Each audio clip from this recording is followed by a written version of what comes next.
Hey guys, and welcome back to Fortune Theory. Here we are again for our next bulk recording of about like 4 to 5 episodes. So this one we thought we'd talk about a film that was quite popular last year. It was like it broke records. It was like #1 for a while. A little tale called 1917, based on true story, set during the war. World War I film. It's from what I read, obviously I'll explain my connection later. Not that it was a massive one. It's not important. Because I just love the film anyway, as just it's one of the most amazing stories. And then as soon as I got around to actually reading up about it and watching it, it was basically Saving Private Ryan but World War One. And obviously there's no connection to actual like story, obviously, because it's different. It's the First World War, not the Second World War. It was just like on par with Saving Private Ryan in terms of just how captivating and gripping of a story it was, and it being, you know, this whole like one take war film. But it was an amazing film. It's the first ever film I've seen that's literally a complete one take for about literally. It was about 2 hours, wasn't it? 2.5 hours. Yeah, it was. Yeah, about an hour 40, hour 50. Yeah, something like that. Yeah. But for the fact that they got that on par, and obviously all the lighting and everything, like literally it was like walking in and amongst sets, and they got literally everything. Yeah, and I think there was like 2 cuts in all of that, but wasn't there? I mean, obviously, the actual technique, there had to be like cuts every like few minutes, but yeah, there was only one physical obvious cut for the audience to see in the film, which was about 40 minutes before the end, maybe half an hour, 40 minutes. Kind of contradicts the whole being a whole one take for one whole film. It's sold on the idea of it's going to be, you know, this purely one take war film. It combines every element of genre almost as well, because you've got obviously the action of war, but the entire film is based on the element of like a race against time, basically, because that is the main like General Ehrenmoore, who's played by Colin Firth.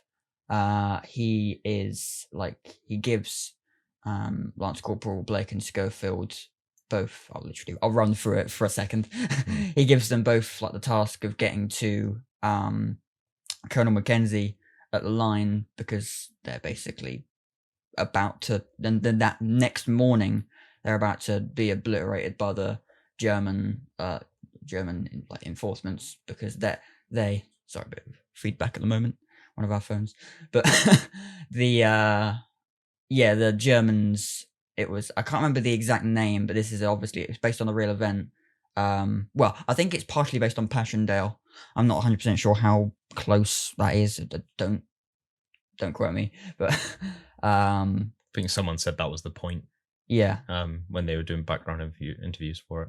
They said that was kind of the point, really. Because obviously the main story is they're race against time, because the Germans have retreated to the British forces that are taking orders from Colonel Mackenzie's like group and like battalion. They all think that the Germans are running. Let's get them while we can while they're running away. But they didn't realize that the Germans are actually retreating so that they can fortify their position, and then literally.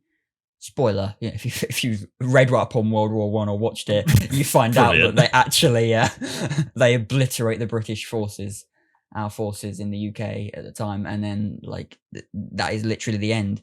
Like our Colonel, as Lance Corporal Schofield, like one of the main characters, like literally running down like alongside the trench as all of our British forces go over. I say our British forces because we're English. And then he just ends up getting to Colonel Mackenzie to try and get him to read the general's note and tell him to, you know, call off the attack. And then of course there's quite a famous line. It was in the film, obviously, but it was no, it was like I can't remember who said it in the film. That was it. It was Mark Strong's character. He was a captain, I believe. It was about halfway through the film, and there's a broken down bridge scene. That's a really good scene as well. And it was just before he's about to cross. It was just before James McAvoy's not in the film. Don't worry. Just before Schofield's character is about to cross the bridge, he says that, like, some men just want the fight. Just not kick the packet. He goes, some men just want the fight, just be careful because otherwise you look like he is like not the type of person to give in. You can't hold yourself together now. Sorry, we went to the cinema yesterday to watch Fast 9 previous video, and we had pick a mix, but because Pat's like pick a mix crazy, I kicked the bag. I'll get rid of it. There we go. Is that what Brilliant? Sorry, No, to be honest, this is more your episode, anyways. So I'll let you because you're more the fanatic on it because of your what we shall not mention yet, because it's not. Well, I'll bring it up at the end because this is going to sound obviously. This is going to sound like it's obviously going to say that, but my tiny microscopic connection with the film is dishwasher just went off. That little ding in the background. Just a call back to reminding you that you're still in normal life. You're not any bigger. You're not any bigger. It's not made you any bigger than you are now. It's not made me bigger. I still need to empty a dishwasher.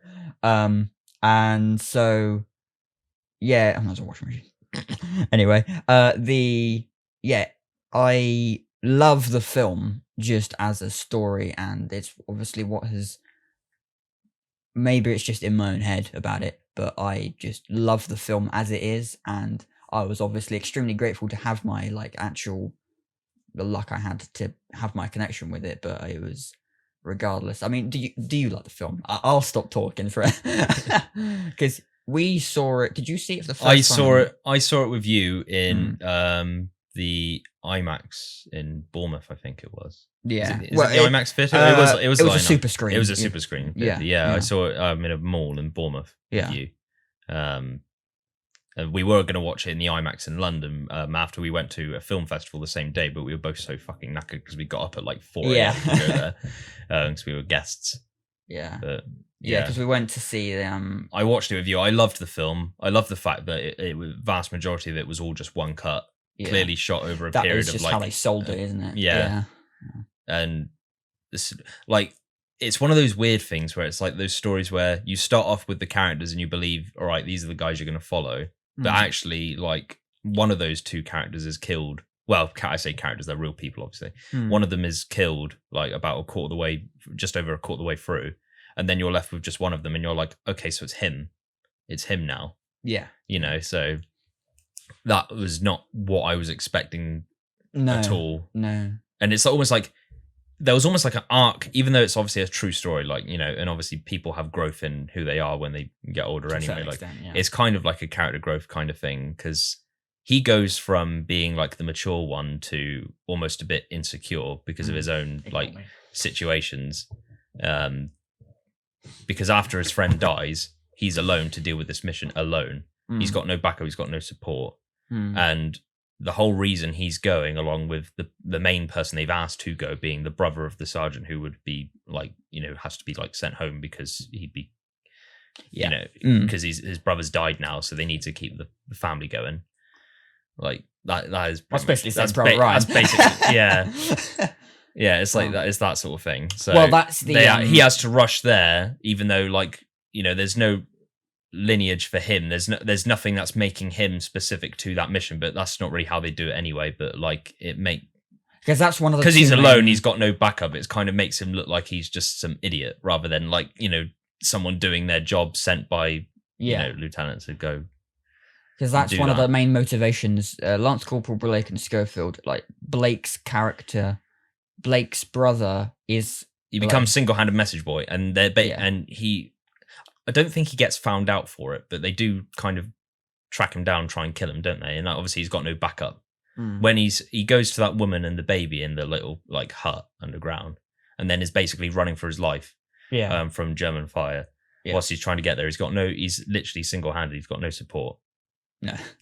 I swear, like, you know, remember the part where he's going over he's going over like the stream or you know, flooded water or whatever, and he's like climbing across that. I swear he gets shot at that point.